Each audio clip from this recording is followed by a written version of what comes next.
আজই ডাউনলোড করুন আর এনজয় করুন আপনার পছন্দের শো।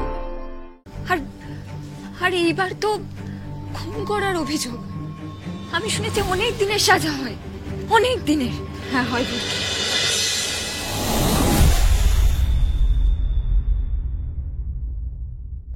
কাল ম্যাডামকে বেলের জন্য কোর্টে তোলা হবে ফুলকি। আমাদের যেভাবেই হোক বেলটা আটকাতে হবে। ফুলকিকে মারার চেষ্টা করেছেন উনি, অ্যাটেম্প্ট টু মার্ডার। এটা মেনশন করতে হবে চার্জশিটে।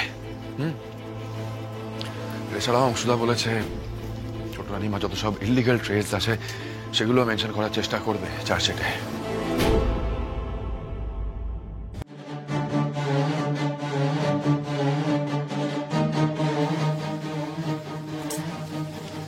ধানু দিদি, তুমি আদিত্যদাকে বুঝিয়ে বলেছ তো যে তুমি আমাদের হয়ে কেসটা লড়বে?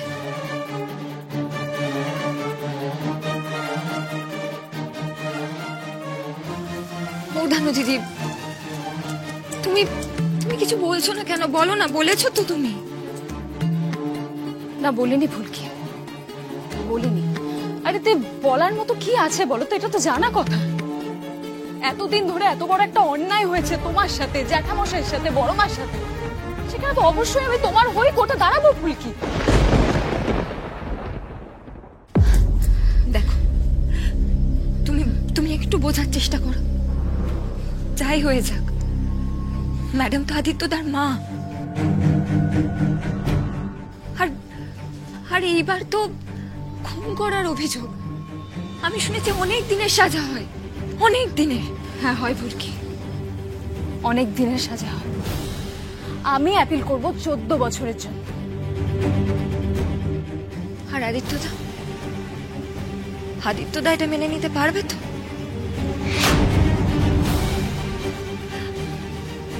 আদিত্যদা খুব নরম মনের মানুষ। বেচারা ভেবেছিল যে আর যাই হয়ে যাক, নিজের মা কখনো খুনি হতে পারে না।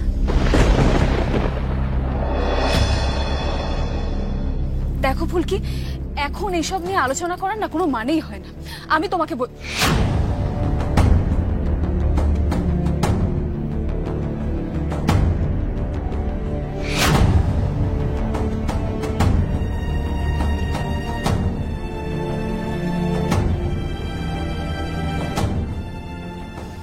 আদিত্যদা, তুমি যদি বারণ করো যে ধানু দিদি এই কেসটা লড়বে না, আমি অন্য কোনো উকিলের ব্যবস্থা করে নেব। দেখো, আমি বুঝতে পারছি তোমার কষ্টটা, তোমার দণ্ডটাও আমি বুঝতে পারছি। তুমি শুধু একবার বলো যে ধানু দিদি এই কেসটা লড়বে না, তাহলে সত্যিই ধানু দিদি এই কেসটা লড়বে না ম্যাডামের বিরুদ্ধে। শুধু তুমি একবার বলো, কারণ এইবার একটা বড় ফয়সলা হতে যাচ্ছে।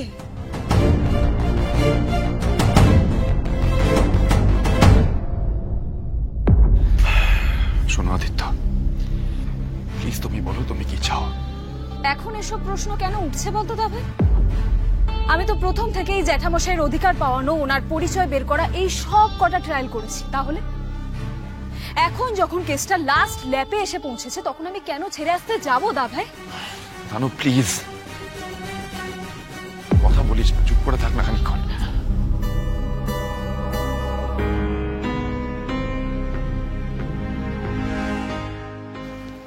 দেখ, আমি সবসময় তোকে সাপোর্ট করি, সবসময় তোর হয়ে কথা বলি, but here I feel for Aditya.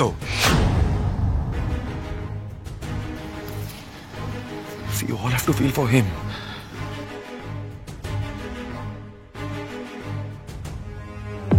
ওর মায়ের ফিউচার নিয়ে আমরা আলোচনা করছি, তাই এই ক্ষেত্রে আদিত্য যা বলবে তাই হবে। বলো ভাই, তোমার কি মত? তোমার মাকে শাস্তি পাওয়ানোর কেসটা তোমার স্ত্রী লড়বে কি লড়বে না?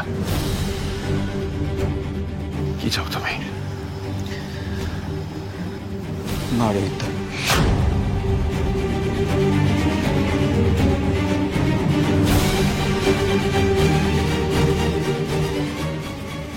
কেউই চাইবে না তার মায়ের সাজা তার বউয়ের হাত দিয়ে আসুক। তো আমি চাই ধানসিঁড়ি এই অন্যায়ের বিরুদ্ধে লড়াইটা করুক।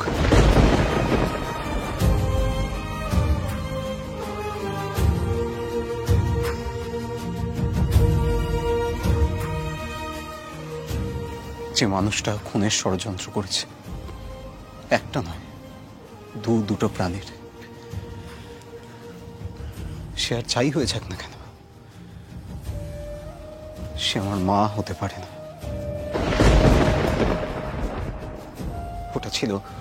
ওটা ছিল আমার মায়ের একটা শয়তানি রূপ।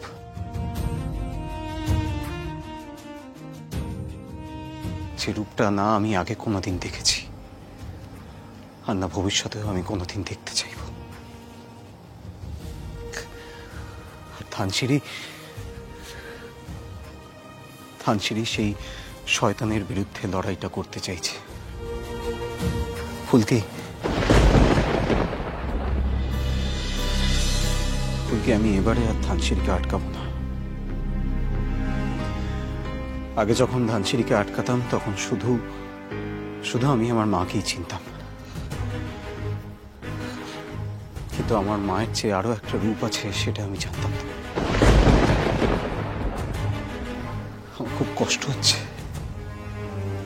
আমার জন্য। এটা ভীষণ একটা পেইনফুল অভিজ্ঞতা।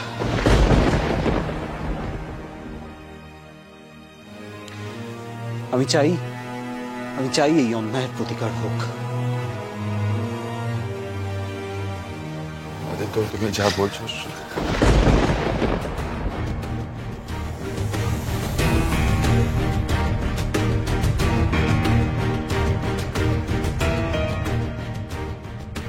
এরপর যেভাবেই হোক আমাদের কাল জিততেই হবে ফুলকি। আমাকে আরো ভালো করে প্রিপেয়ার করতে হবে।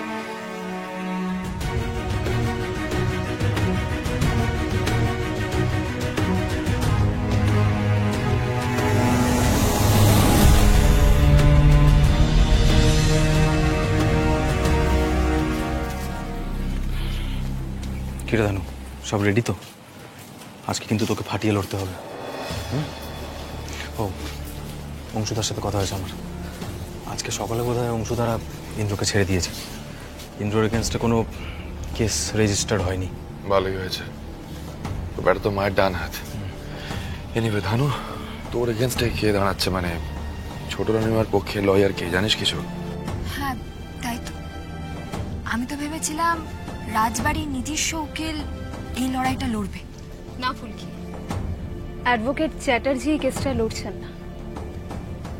অদ্ভুতভাবে উকিল কে তাও এখনো জানা যায়নি, আর কেই বা লয়ার ফিক্স করেছে তাও জানা যায়নি।